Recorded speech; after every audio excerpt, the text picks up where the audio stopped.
अपने घर के लिए तो एक नियम बांध लो कि ऐसा बिल्कुल नहीं होना चाहिए कि तुम्हारे घर पर भोजन नहीं पक रहा है और बाहर कहीं से तुम्हें मंगवाना पड़ रहा है। नहीं, ये हफ्ते 2 हफ्ते में एक बार की बात हो तो चलेगा, पर रोज़ रोज़ ऐसा हो तो ये बहुत खतरनाक हो सकता है।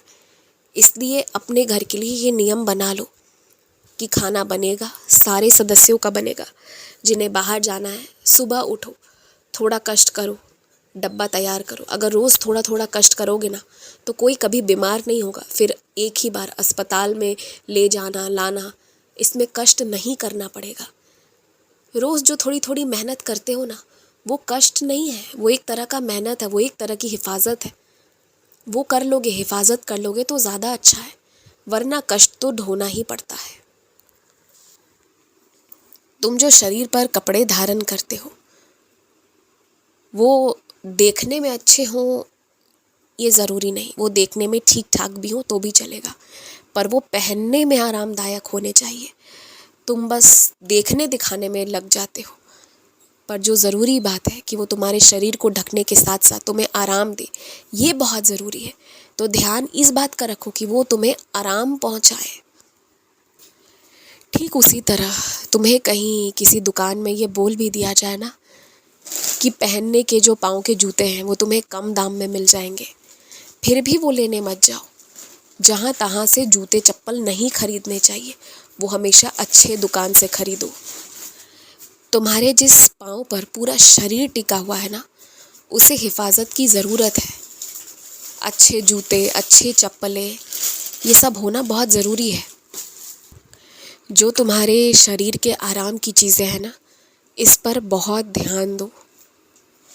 और जो लोग दिखावा नहीं करने पर मजाक उड़ाते हैं ना, उनकी बातों में मत जाओ, क्योंकि उनका आज नहीं तो कल मजाक बन जाएगा अगर वो वास्तविकता को नहीं पहचानेंगे तो।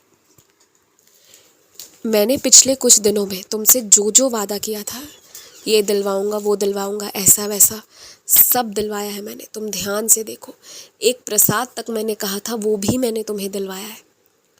तुम्हें पता है कि पिछले कुछ दिनों में तुम्हारा मन बहुत भटक रहा था, पर वो दोबारा मेरी शरणों में क्यों आया है?